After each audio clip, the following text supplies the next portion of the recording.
Ok, bueno, buenos días a todos y todas. Vamos a dar inicio con la clase de hoy. Vamos a hablar acerca de los agonistas y antagonistas de los receptores adrenérgicos.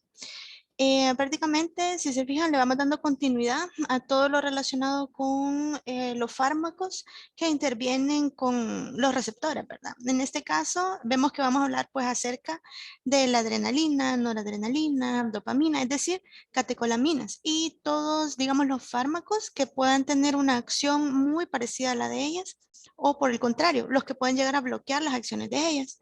Esto es sacado de su libro de Goodman y Gilman en la 13ª edición. Es el capítulo 12.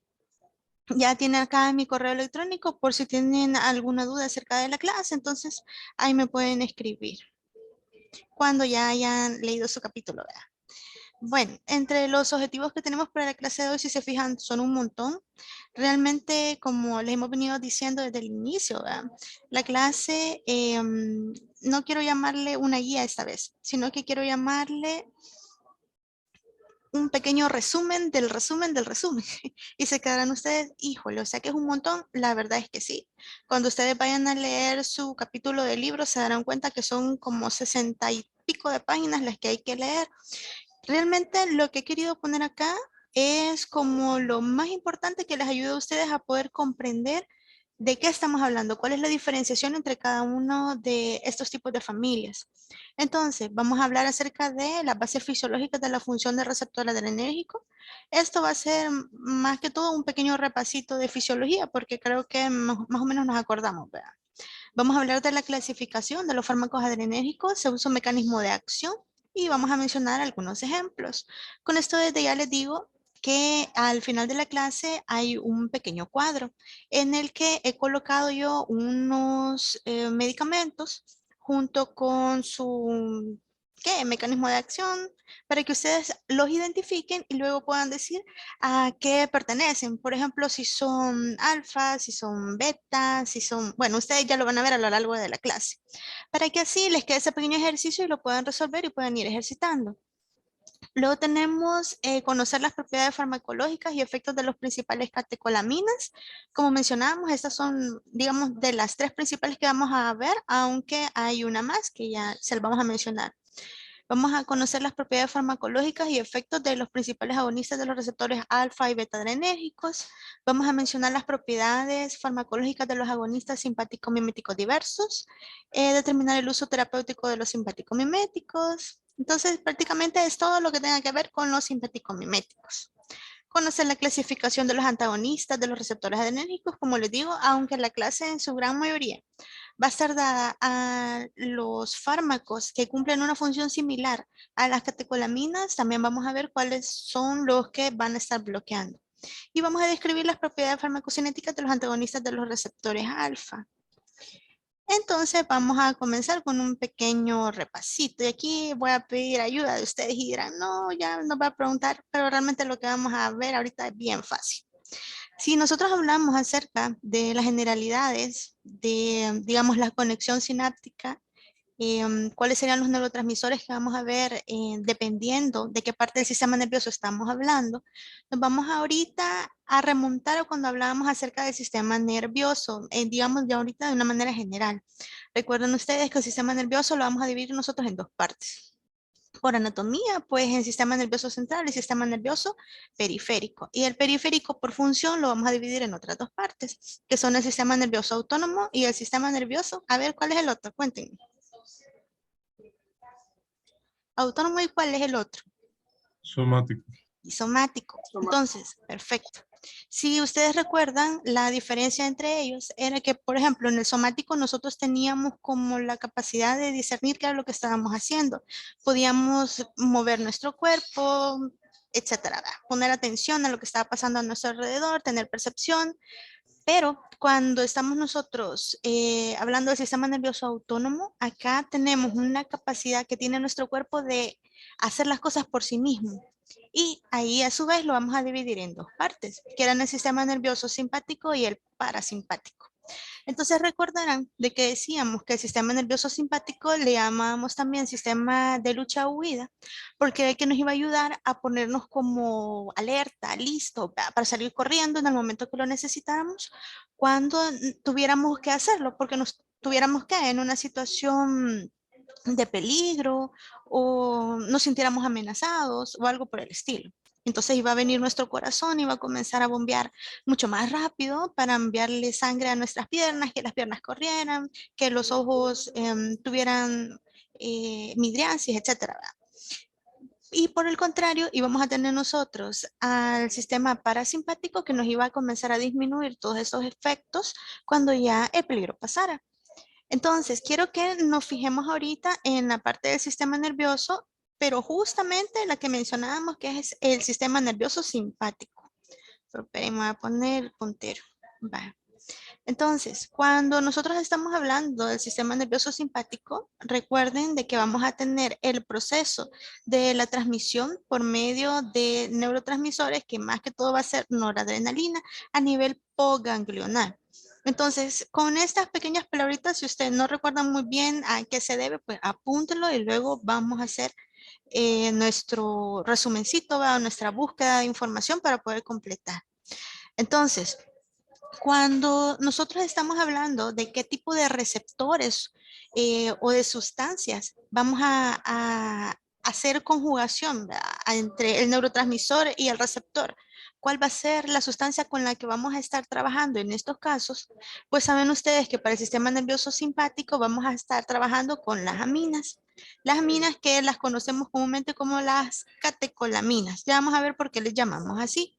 Las catecolaminas decíamos que eran la adrenalina, noradrenalina, dopamina, y que la más abundante a nivel del sistema nervioso simpático iba a ser la noradrenalina. Pero la adrenalina también nosotros la vamos a tener de una manera abundante en el organismo cuando sea necesaria y que sea excretada por las glándulas suprarrenales. Entonces recuerden ustedes que no es que solamente va a estar como concentrado dentro de las vesículas sinápticas, sino que también en su debido momento vamos a ver que tiene excreción pues a nivel de glándula. Y por otra parte, además de hablar de las catecolaminas, podemos hablar nosotros de los agentes simpático-miméticos. ¿Qué significa esta palabra? Y las he puesto aquí, está en amarillito para que ustedes lo recuerden. Y les he colocado acá una cápsula para que se acuerden que son los medicamentos. Cuando nosotros hablamos de agentes simpático-miméticos, nos referimos a que están haciendo una labor muy parecida a la que hacen las catecolaminas. Es decir, son como compañeritos que les gusta lo que hacen las catecolaminas y por eso ellos también lo van a hacer. Es decir, cuando ellos se unen a los receptores adrenérgicos, los van a activar. A estas agentes simpático-miméticos también se les conoce como, um, bueno, realmente sí, simpático-miméticos. La otra palabra que se me... Adrenérgicos no sería, perdón. Gracias, gracias. Perfecto. Agentes adrenérgicos, agentes simpático-miméticos, podríamos nosotros relacionarlo bastante. Pero la otra palabra que se me venía a la mente, que era la que quería decir ahorita, es todo lo contrario. Cuando nosotros tengamos agentes que no están cumpliendo la misma función que las catecolaminas, les vamos a llamar agentes simpático-líticos. Es decir, cuando tengamos nosotros los antagonistas adrenérgicos, les vamos a llamar nosotros simpático-líticos. Esto se los digo porque a veces puede tender a confusión, ¿verdad? Cuando estamos como recién empezando con esto y hay un montón de palabras. Entonces, agentes simpático-miméticos o agonistas adrenérgicos me parece que está bastante bien. Y agentes simpaticolíticos o antagonistas adrenérgicos. Muy bien, gracias. Entonces, ahora que ya vimos de que podemos tener estos dos tipos de sustancias que van a ir a reaccionar con el receptor, veamos qué es lo que va a pasar. Podemos hacer de que este receptor al liberar, digamos, los neurotransmisores, tenga una acción excitatoria o una acción inhibitoria. ¿Qué quiere decir esto? Que depende de dónde se encuentra el receptor ubicado en ese momento, vamos a tener nosotros que los órganos puedan generar ciertas reacciones, como lo que mencionábamos en el caso de una persona cuando se siente como en peligro.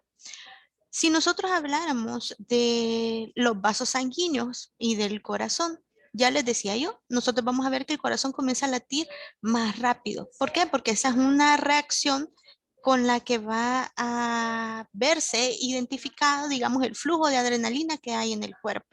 Entonces, aquí en la imagen nosotros podemos observar muchas de las reacciones que podrían darse, digamos, a nivel de todo el sistema nervioso simpático con su activación según las catecolaminas o según los agentes simpático-miméticos.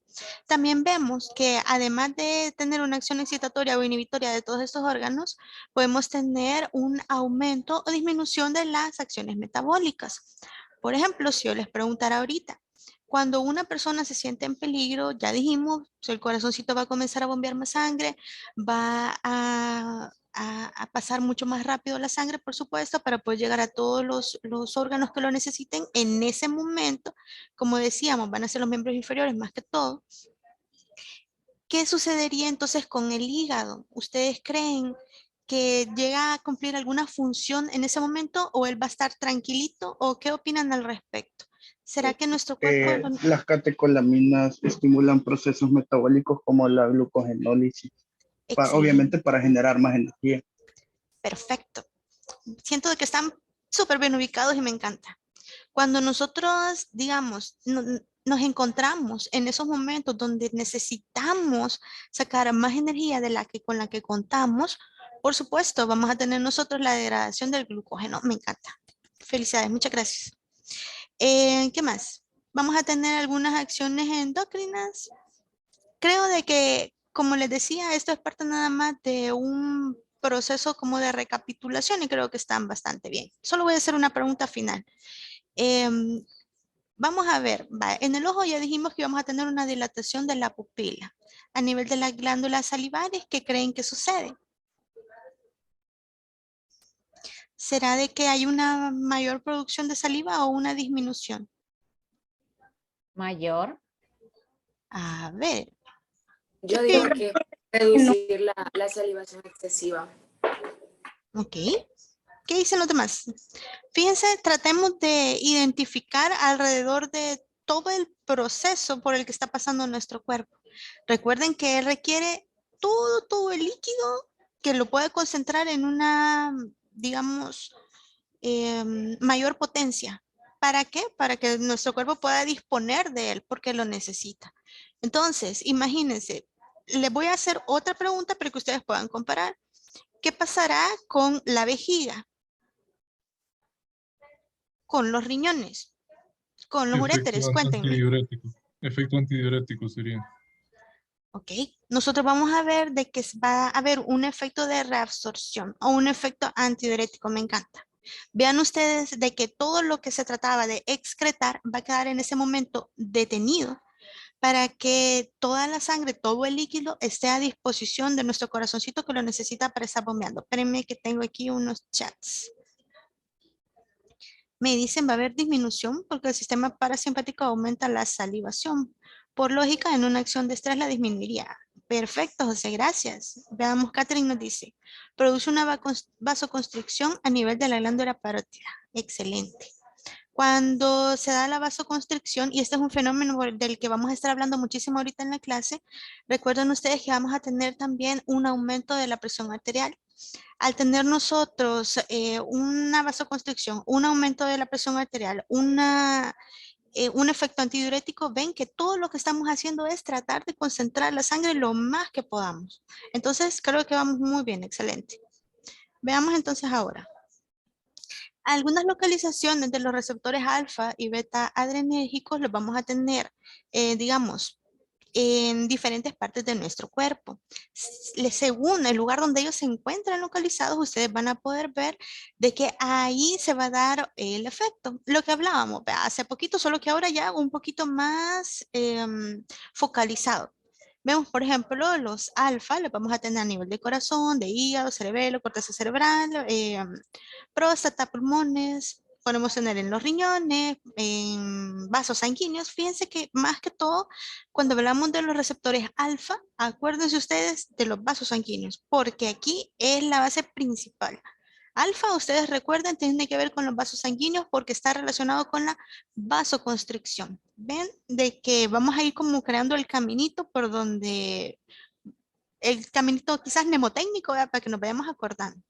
Si estamos nosotros hablando de los beta, por ejemplo, pueden ver que está más relacionado con el corazón. Tenemos acá también en los riñones.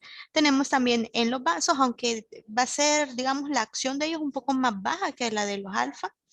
Lo vamos a tener en los bronquios. Esto es otra cosa que es sumamente importantísima.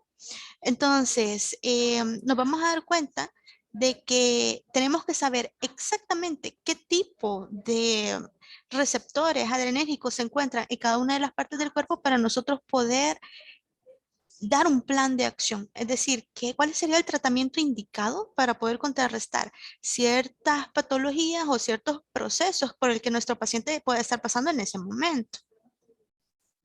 Entonces, si hablamos un poquito acerca de las catecolaminas, verán ustedes de que comúnmente se suele decir que noradrenalina, adrenalina, dopamina son como las más conocidas. Pero vamos a ver de que la literatura nos habla de otra más, que es la isoprenalina. También se le conoce con otro nombre, ahorita cuando ya nos aparezca, vamos a hacer la comparación. ¿Y a qué quiero llegar con esto? Nos vamos a dar cuenta nosotros de que, digamos, en su expresión química, vamos a tener cuál es la relación que tienen todas ellas para que se llamen catecolaminas, los que les mencionaba al principio. Nos dice que algunos pocos agentes tienen grupos hidroxilo sustituidos en las posiciones 3 y 4 del anillo de benceno. Ustedes aquí los pueden observar. Debido a que también se conoce como catecol, dihidroxibenceno, ¿verdad? Las aminas simpático-miméticas con estas sustituciones de hidroxilo en el anillo aromático se denominan catecolamina. Entonces, pues prácticamente es simplemente por el nombrecito, ¿verdad? Que se parece, entonces por eso le colocaron así a las aminas, por nada más. Entonces, ¿qué es lo que nos interesa a nosotros de estas catecolaminas? Saber que ellas no se van a estar segregando, digamos, en el mismo momento porque se dio la acción, ¿verdad?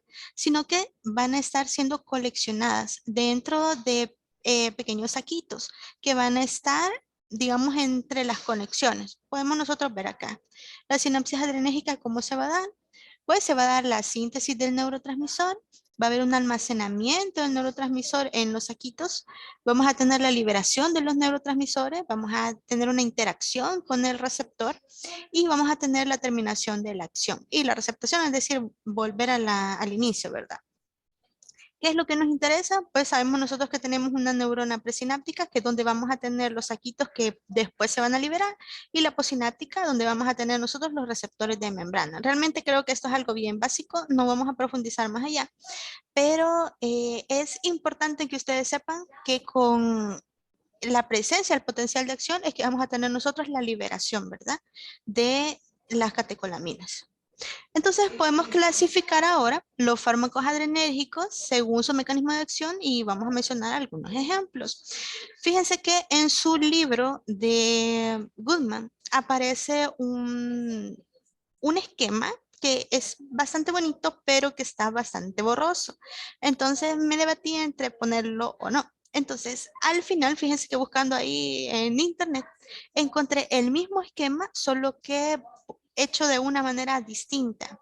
Entonces, a la hora que ustedes estudien, se van a dar cuenta que es exactamente lo mismo. Tenía algunas palabritas cambiadas, por eso van a ver ustedes de que yo le he puesto otros colorcitos encima, pero yo les voy a explicar en su momento. Esto es simplemente para, digamos, ahorrar un poquito de espacio y de esfuerzo y por eso se colocó así. Hola, ese micro, Mónica Martínez. Micro, Mónica. Ahí está, ok. Bueno, entonces, según su mecanismo de acción, es decir, cómo es que va a actuar este fármaco, qué es lo que va a hacer. Vamos a tener que pueden ser fármacos adrenérgicos de acción directa, de acción indirecta y de acción mixta. Cuando decimos mixta, pues nos referimos a que hay un conjunto entre directo e indirecto.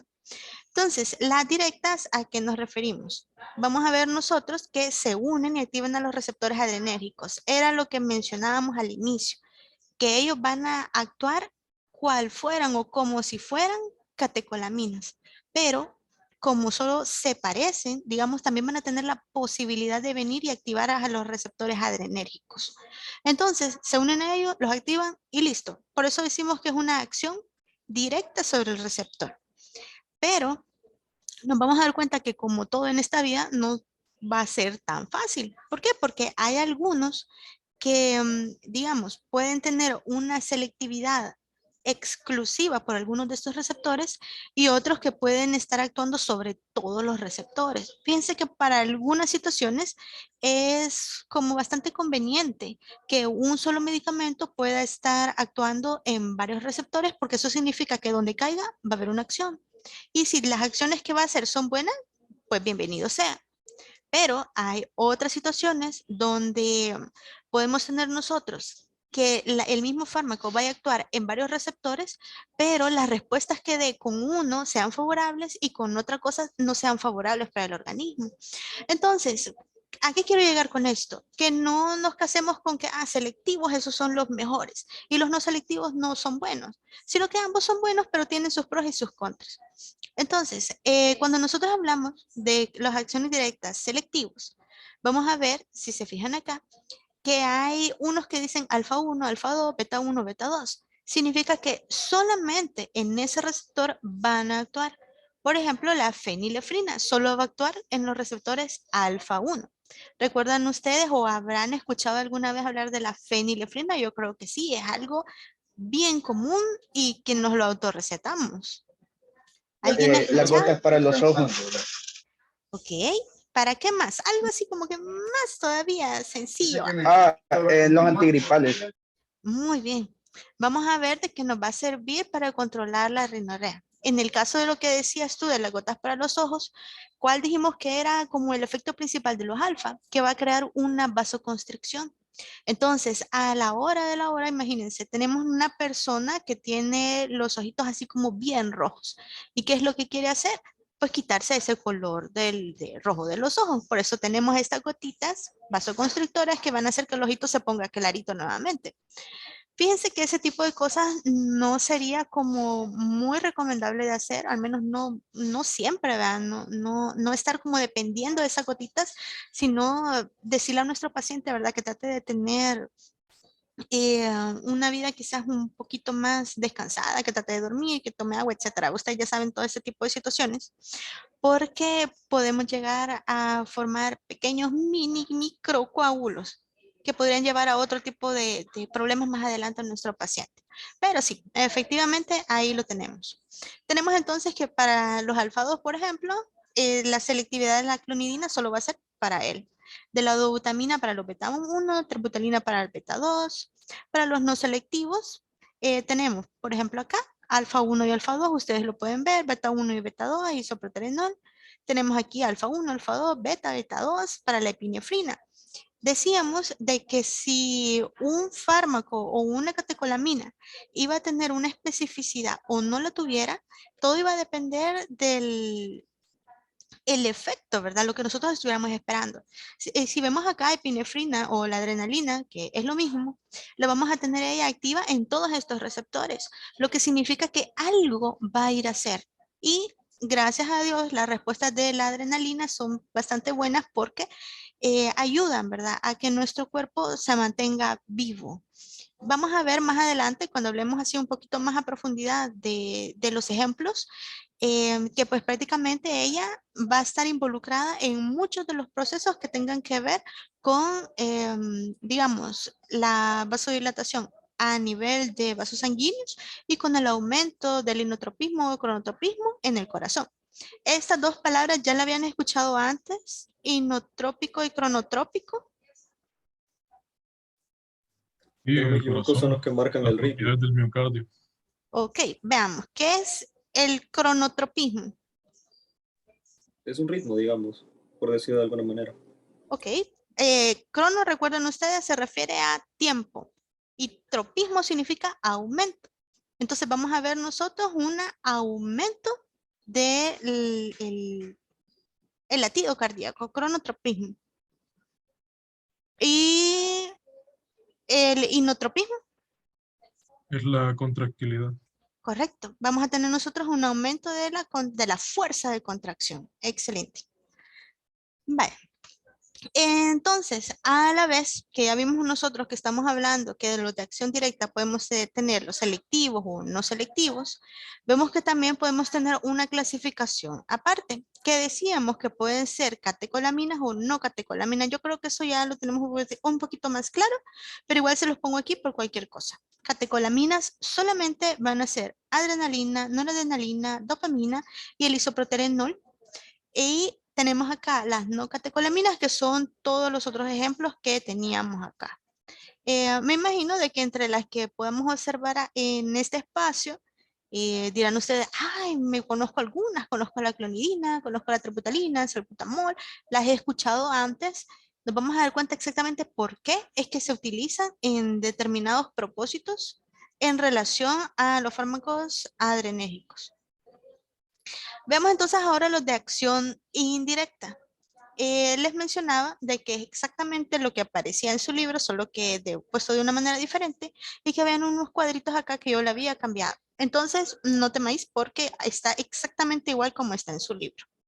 Veamos entonces acá. Los de acción indirecta los podemos nosotros clasificar como liberadores, como inhibidores de la recaptación, como inhibidores de la MAO y como inhibidores del COM.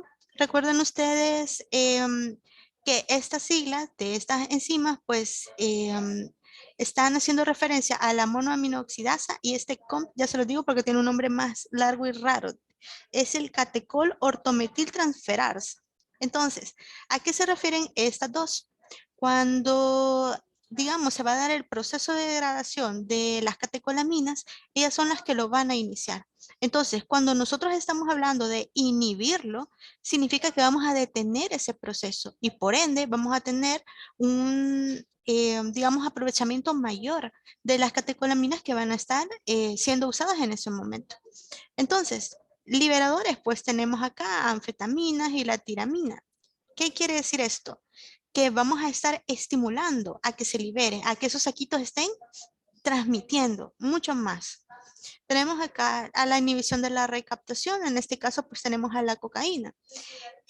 Menciona la literatura de que aquí lo que está tratando es de que la adrenalina en ese momento no vaya directamente al órgano blanco, sino que se quede como estacionaria un poquito más en el proceso, ¿verdad? Desde que sale de los saquitos. ¿Por qué? Si, digamos, comienza a desplazarse, se va a dar este proceso de inhibición poco a poco en el momento en que va a llegar a hacer, digamos, la acción en el órgano blanco. Entonces, si comienza a degradarse, por supuesto que vamos a tener unos niveles más bajos. Entonces, precisamente vemos que por acción indirecta, al estarlos inhibiendo, vamos a tener nosotros un aumento o una estabilidad, por lo menos en lo que actúa, ¿verdad? Si estuviéramos, imagínense, frente a un pacientito que tuviera un proceso de broncoconstricción o un proceso de vasodilatación o que se estuviera desangrando, que estuviera en shock. Ya vamos a ver unos ejemplos más adelante. Es muy necesario que nosotros tratemos de mantener, digamos, esos niveles estables de estos medicamentos para no estar administrando a cada momento. Con esto de la administración también les comento. No es que haya como un punto en que nosotros digamos, híjole, ya no le podemos poner más, porque estos medicamentos tienen una vida media bastante corta, pero sí es bien importante que nosotros no estemos estimulando tanto al corazón en un momento, digamos, porque podría llegar a tener un fallo mayor. Realmente es como estar muy pendientes de lo que está ocurriendo en ese momento con el corazón de nuestro paciente, porque es bien delicado. Estaba leyendo que podría darse hasta, imagínense, una disección de la aorta si nosotros tenemos un mal manejo en esto. Tenemos una acción mixta también que mencionábamos que podríamos tener de varios acá y que íbamos a tener, espérenme, ahorita se la pongo. Acción directa y acción indirecta, eso le vamos a llamar la acción mixta. Y para eso tenemos, por ejemplo, la efedrina, Y vamos a tener también que esta puede ser no selectiva. Por ejemplo, tiene acá alfa 1, alfa 2, beta 1, beta 2. Y actúa sobre los receptores y sobre la terminación nerviosa liberando noradrenalina endógena. Entonces, pues prácticamente las tres vías van a llegar a lo mismo, a lo que necesitamos, a la liberación del neurotransmisor, pero tenemos nosotros que pensar para qué, por qué lo vamos a administrar, cuál es el órgano que lo necesita y si es el medicamento indicado. Entonces, ¿se acuerdan que decíamos que la adrenalina iba a ser como el producto final? Pero que íbamos a tener otras catecolaminas que también las íbamos a tener trabajando en el organismo. Fíjense que ellas vienen dadas como en una cadena de hidroxilación en este caso. Algunas literaturas mencionan que el proceso comienza acá, digamos directamente desde la tirosina. Otras comienzan desde la fenilalanina. Encontré esta imagen que me parece que está bastante interesante porque nos pone justamente cuál sería como el antecesor de cada una y cuál es la enzima que va a estar catalizando la reacción para que se genere el próximo producto. Entonces tenemos acá, por ejemplo, de la fenilalanina, tenemos la fenilalanina hidroxilasa, nos va a generar la tirosina. La tirosina hidroxilasa nos va a generar la dopa. La L-aminoácido descarboxilasa de la dopa nos va a crear la dopamina beta oxidasa nos va a crear la noradrenalina. Entonces vemos nosotros cómo ella depende cada una de la anterior en el momento en que se vayan creando. Entonces aquí lo tenemos. Fíjense que esta es otra imagen que encontré que me pareció bastante interesante. No está en su libro de texto, pero aquí les va diciendo qué es lo que está pasando en cada uno de los pasos para que se dé la liberación de la catecolamina. Entonces, ¿qué es lo que nos interesa a nosotros más allá de esto? Pues ir conociendo que, digamos, vamos a tener como resultado de la acción de cada uno de estos medicamentos o en el caso de las catecolaminas. Esta imagen que tenemos acá es de Goodman. Fíjense de que lo bueno que tiene el libro que estamos utilizando ahorita es que, digamos, en su parte digital, ¿verdad? Podemos nosotros ir descargando capítulo a capítulo. Si se fijan, se le ha ido subiendo así en la plataforma. Cada capítulo trae como un link a las diferentes tablas. Entonces, si les dice, usted puede ver el resultado completo de esto en la tabla 29.9, por decirles algo. Ustedes le dan clic ahí y les va a aparecer inmediatamente toda la tabla. Se los digo porque acá he escogido nada más este pedacito de las 5 o 6 páginas de tabla que es esto. Y simplemente para que ustedes puedan ver cómo es que está la distribución, pero como un ejemplo nomás. Entonces los invito a que cuando vayan a leer su capítulo, por favor, desplieguen las tablas, porque eso genera, digamos, un poquito más de amplitud en relación al conocimiento que ustedes pueden ir adquiriendo. Como les decía, esto es un resumen del resumen del resumen, ¿verdad? Entonces, veamos primero la adrenalina. ¿A qué nos referimos con ella? Ya hablamos que es una catecolamina que va a ser el producto final, que es el que va a salir de las bolsitas sinápticas, pero en sí es un potente estimulante de los receptores adrenérgicos alfa y beta. Ya dijimos que ella pues prácticamente no va a ser selectiva, sino que va a estar trabajando en quien ella quiere. ¿Y qué vamos a tener? Pues la gran mayoría de, digamos, los procesos en que se va a utilizar la adrenalina va a ser para un aumento de la presión arterial. Digamos que eso ante todo. Aunque vamos a tener también otros procesos en los que podríamos utilizarla, pero más que todo en este aspecto. ¿Por qué? Vamos a ver. Vamos a decir que tiene un efecto inotrópico positivo. Recuerdan ustedes lo que decíamos. Vamos a tener un aumento de la contracción y vamos a tener un efecto cronotrópico positivo porque vamos a tener un aumento de ¿cómo es que se llama eso? De los latidos, ¿verdad? Y vamos a tener también una vasoconstricción por la acción de la adrenalina y el efecto alfa y beta. La situación es esta. Como la adrenalina va a estar trabajando tanto en alfa como en beta, ustedes pueden ver la diversidad de respuestas que va a dar el organismo, porque es cierto, el efecto inotrópico y cronotrópico va a estar dado meramente por los receptores beta, porque recuerden dónde dijimos que estaba directamente en el corazón. Entonces, al tener nosotros los receptores que van a estar, digamos, captando directamente la adrenalina, por supuesto que ese corazón se va a ir súper rápido y va a comenzar a generar un aumento pues de todo el gasto cardíaco, de la presión por ende, y etcétera. Y vamos a tener el efecto de la vasoconstricción precisamente por lo que decíamos, al hacer una acción con el receptor alfa, decíamos que los alfa estaban más relacionados con el proceso de la constricción de los vasos sanguíneos. Entonces, por esto, decíamos que va a tener un efecto alfa y un efecto beta. En relación a los procesos anafilácticos, vemos que está también relacionado con la musculatura lisa bronquial y por eso podemos decir que si nosotros utilizáramos adrenalina para poder sacar, digamos, un paciente que está con un proceso de broncoconstricción en ese momento, nosotros lo oímos sibilancias así, podemos decir tal vez, vea que es un paciente asmático, realmente sabemos de que aunque se sigue utilizando la adrenalina para tratarlo, no es, digamos, como el gol estándar para el asma. Vemos que su efecto beta también podría sacarnos de apuros si nosotros la utilizáramos.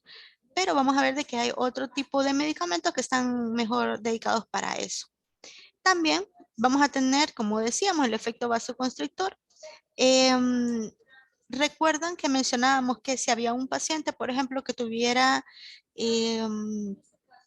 un sangramiento así como que muy abundante, nosotros podríamos utilizarlo como un vasoconstrictor para evitar que se siguiera desangrando en abundancia. Por eso decíamos que iba a tener un efecto hemostático. Y también, fíjense de que a veces la adrenalina viene conjunta con los anestésicos locales. Por ejemplo, cuando alguien va a suturar, imagínense que es una herida un poco grande, ¿verdad?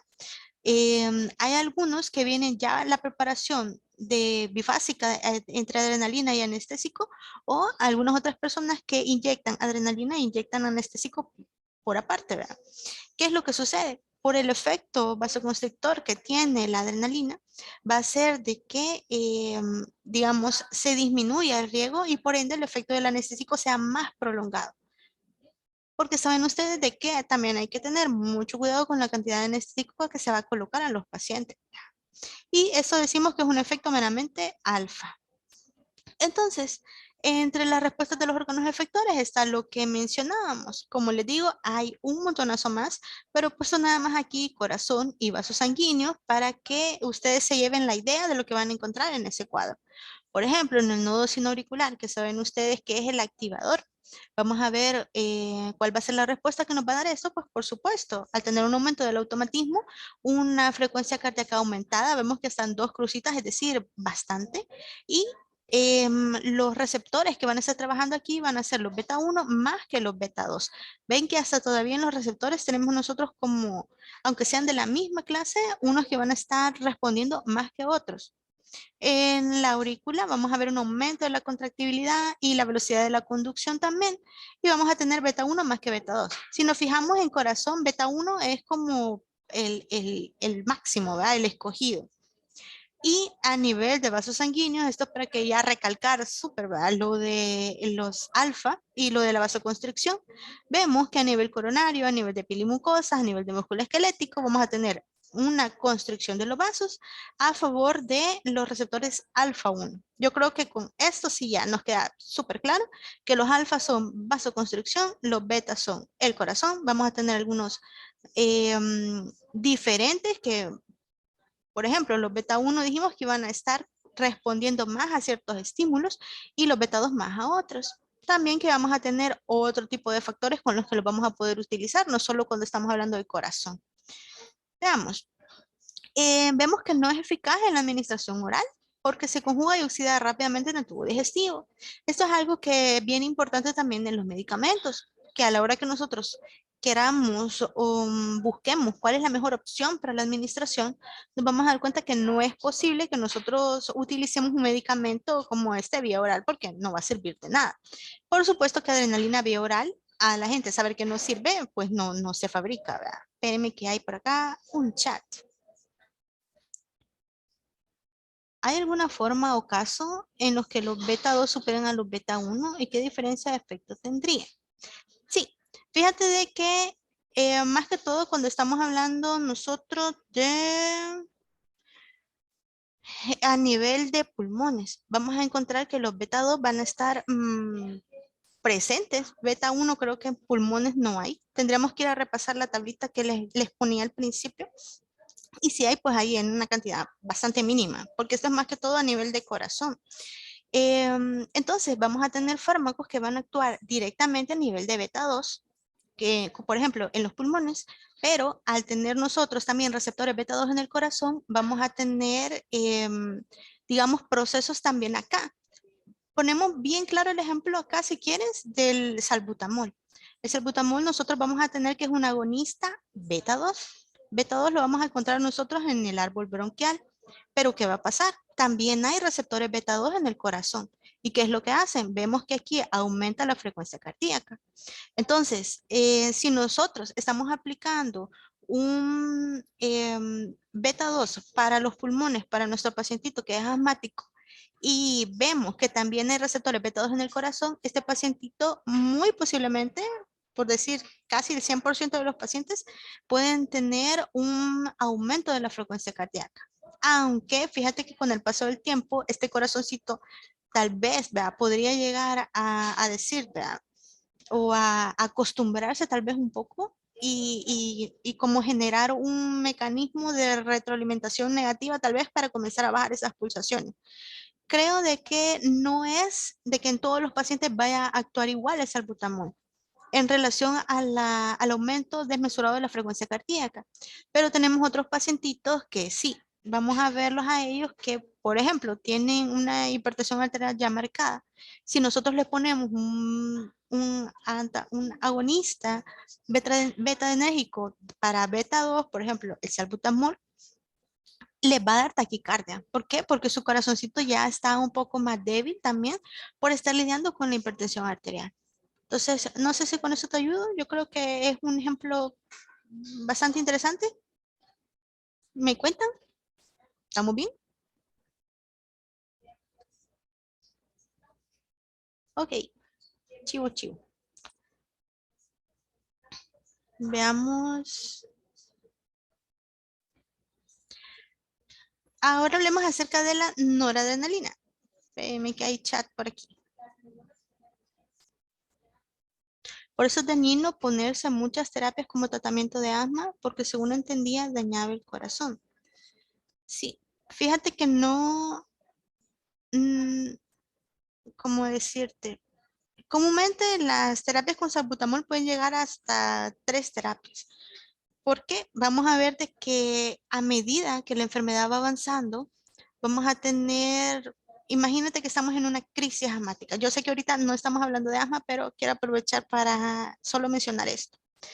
Hay un momento en que como médico hay que tomar la decisión y decir, ok, el salbutamol ya no me está ayudando. Significa de que hay una broncoconstricción que está bien severa y necesito utilizar algo más allá. Entonces vamos a ver de que hay otros medicamentos que pueden ayudar a poder sacar a nuestro pacientito de esa crisis. Podemos nosotros utilizar esteroides, entre otras cosas. Entonces, para que vean que no es que solamente, salbutamol y démosle salbutamol, salbutamol, salbutamol, sino que hay que ir ampliando un poquito más nuestro horizonte.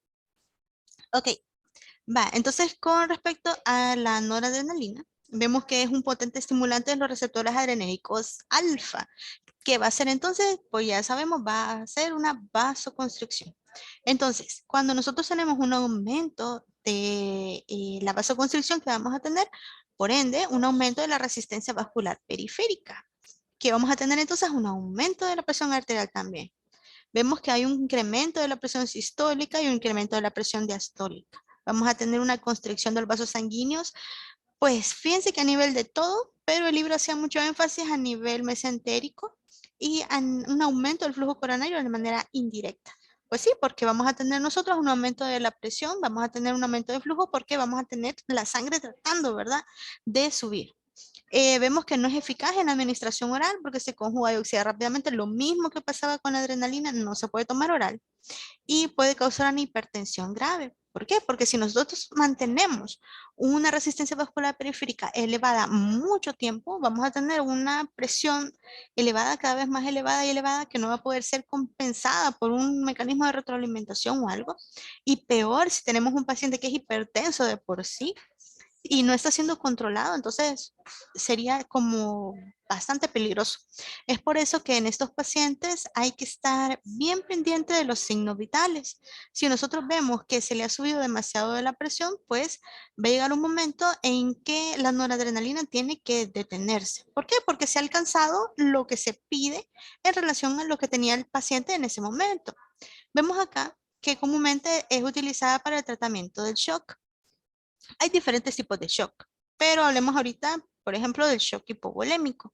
Cuando un paciente ha perdido demasiado líquido, ¿qué es lo que sucede? Nosotros vamos a necesitar que esa presión arterial que ha disminuido por la falta de volemia suba y vuelva a subir y suba hasta por lo menos alcanzar valores normales. Una vez se logre, digamos, tendríamos que permanecer con la infusión un poquito más, pero siempre controlando que no se nos vaya a pasar, ¿verdad? Entonces, precisamente por eso estos pacientes mencionan la literatura que alrededor de unos cada 5 minutos tal vez estarles poniendo, tomando, ¿verdad? Fíjense de que eso también depende porque hay algunos establecimientos acá en nuestro país que sí, ¿verdad? Cuentan con, digamos, la forma de mantener a su pacientito conectado ahí como que fuera en la emergencia, etcétera. Pero hay otros donde no es posible. Por ejemplo, cuando usted está en un eco que está muy recóndito, que no está en ningún hospital cerca, usted tiene que ver cómo es que se va a tratar este paciente. Si hubiera una unidad de salud en la que se pueda dirigir, pero para eso tiene usted que tener siempre, siempre a la mano su tensiómetro. Recuerden que esa es un arma importantísima eh, para nuestro desempeño. Estaba viendo acá que tenemos una pregunta. Me dicen que ¿qué es RVP? Es la resistencia vascular periférica. Entonces, recuerden que ese es uno de los determinantes de la presión arterial. No hay problema. Vale. Sigamos. Va, miren, si no nos alcanza el tiempo, pues ya ven, ¿verdad? Hemos tratado de profundizar en sí para qué es lo que nos va a servir cada uno de los receptores y qué tipo de medicamentos vamos a tener en ellos. Porque veo que sí, vamos corriendito. Veamos, si pasamos de las 9, podemos salirnos los que tenemos clase de medicina comunitaria. Sí, es que fíjate que esa es una de las indicaciones que tenemos, que hay que respetar mucho los horarios, así que démosle, démosle. Vale, con respecto a la dopamina, pues vemos nosotros que es un agonista beta, es directo, es inotrópico y cronotrópico positivo. O sea, prácticamente estamos teniendo una reacción bastante parecida a la de las anteriores. Tenemos un mecanismo de acción que es progresivo a medida que aumenta la dosis. Es un agonista dopaminérgico, aumenta el flujo renal y mesentérico. Tenemos que es un agonista beta 1 y beta 2, va a tener un efecto inotrópico y como agonista alfa 1 va a ser presor, o sea, prácticamente igual. Indicaciones, pues lo vamos a tener para la insuficiencia cardíaca. Recuerden que en estos pacientitos tenemos que, sí, ¿verdad? Vamos a tener pacientitos que han roto la ley de Frank Starling. Significa que ese corazoncito ya no está bombeando como tendría que hacerlo. Cuesta. ¿Por qué? Porque hay una cardiomegalia, es decir, el corazoncito de tanto que ha luchado para poder sacar esa sangre, ha hecho ejercicio y se ha hecho más gordito. Entonces, al tener nosotros estos pacientitos, de esta forma necesitamos poder hacer que ese corazón se contraiga como fuerza para poder sacar la sangre. También tenemos acá en shock séptico, como les mencionaba, hay varios tipos de shock. Cuando decimos que es séptico es porque hay ya una bacteremia, es decir, hay una infección en la sangre que la ha precedido y esto digamos que es un poquito más difícil de tratar que el shock hipovolémico que hablábamos al principio. Tenemos también para una hipotensión de segundo grado, para un gasto cardíaco y la resistencia vascular periférica o sistémica disminuidas. Es decir, necesitamos nosotros aumentar, ¿verdad? Como decíamos, es inotrópico y vamos a aumentar la presión con la dopamina. pero podemos tener algunos efectos indeseados también, podemos tener arritmias, podemos tener isquemia. ¿Por qué? Porque como vamos a tener nosotros una disminución de la luz del vaso, recuerden, vamos a tener que, como el vaso está como chiquito, está comprimido, la sangre que pasa va a ser a veces muy poca. Y si estamos hablando nosotros de las arterias más pequeñas a nivel de arteriolas, ya imagínense, puede que no haya siquiera paso de sangre por ahí.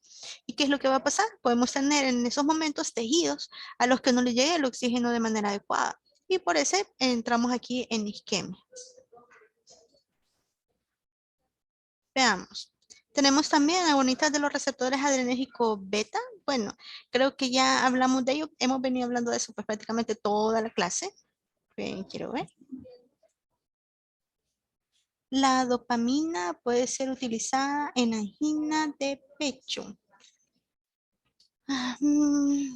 Fíjate de que hay algunos medicamentos que son como los de escoge para ciertas patologías. Fíjate de que no utilizar una catecolamina para una angina como no sería como muy, digamos, selectivo, o sea, no sería lo que tendríamos que hacer, porque recuerda de que la angina está dada porque hay una arteria que no deja pasar la sangre. El dolor es precisamente porque ese tejido no está recibiendo el oxígeno que necesita. Entonces, para que nosotros podamos liberarlo, necesitamos precisamente, en lugar de la vasoconstricción que nos daría la dopamina, una vasodilatación. Entonces, tendríamos que buscar un medicamento que nos diera vasodilatación y que al mismo tiempo tratara de mantener estable o disminuir quizás un poco los latidos del corazón. Tal vez en ese momento un antagonista beta-adrenérgico. Bueno, veamos acá. Con respecto al tratamiento de la broncoconstricción en asmáticos, ya habíamos hablado un poquitito de eso, pero prácticamente teníamos ahí como el ejemplo del salbutamol que mencionábamos. Déjenme ver. En este caso la nitroglicerina es la más recomendable. Fíjate que la nitro es más que todo cuando tenemos pacientitos que tienen urgencias o emergencias hipertensivas. No sé si ya habían escuchado ese término, pero nos va a ayudar a que la presión arterial vaya bajando poco a poco, porque si nosotros bajáramos la presión arterial de una sola vez, podríamos tener un daño mayor al órgano del que estaríamos como tratando de combatir. Entonces, me encanta de que estén como tratando de asociar, pero a medida de que ustedes vayan viendo todas las características que van a tener los medicamentos, con cada una de las clases que tengan de fármacos, se van a dar cuenta de que, híjole, hay un montón de cosas que hay que ir aprendiendo y que son detalles pequeños. Entonces, ahorita, cuando estamos nosotros hablando de los receptores adrenérgicos alfa, beta o de los antagonistas de ellos, es simplemente para que ustedes hagan como un mapa. Pero se van a dar cuenta que cuando ya vayamos viendo clase por clase, por ejemplo, que profundicemos en los asmáticos y en el tratamiento del asma, van a traer ustedes a colación, ¿verdad? ¿Qué es lo que vimos en esta clase? Porque hablábamos de que era necesario que se supieran que esto iba a actuar con los receptores beta, por ejemplo, lo del salbutamol. Entonces, como les digo, ahorita nada más es como una lluvia de ideas para que ustedes sepan a dónde es que van a ir a actuar, pero cada una de las clases que vienen van a profundizar muchísimo más en las patologías. Y sobre todo en la fármaco aplicada, ¿va? Ahorita lo que queremos es más que todo que vayan conociendo todas las familias. Tenemos acá algunos usos menores, pues en el manejo del trabajo de parto pretérmino. Se van a dar cuenta también, vamos a tener algunos agonistas de los receptores que van a estar trabajando aquí. Bloqueo cardíaco completo en estado de choque. Tratamiento a corto plazo de la descompensación cardíaca después de la cirugía. Pacientes con ICC. Si se fijan, se repiten como bastante, ¿verdad? Entonces eso significa que si podemos nosotros utilizar un medicamento para una patología que no, digamos, está el de escoge, pero está otro que también nos sirve, por supuesto que lo podemos utilizar. Ok, espérenme un segundo, que no quiere pasar. Con respecto a determinar el uso terapéutico de los simpaticomiméticos, pues tenemos otro por acá, que es el isoproterenol. Es un potente agonista del receptor beta no selectivo con muy baja afinidad por los receptores alfa. Vemos que tiene efectos inotrópicos y cronotrópicos positivos otra vez. Disminución de la resistencia vascular periférica, previene la broncoconstricción o la alivia. Vemos aquí que el efecto broncodilatador que tiene, administración parenteral o en forma de aerosol. Y tenemos las siguientes. Como les mencionaba, en su libro de texto, pues prácticamente está de todo lo que viene enraizado con esta clase. Lo que necesitábamos más era que aprendiéramos cuáles iban a ser, digamos, los efectos que íbamos a tener según los tipos de receptores.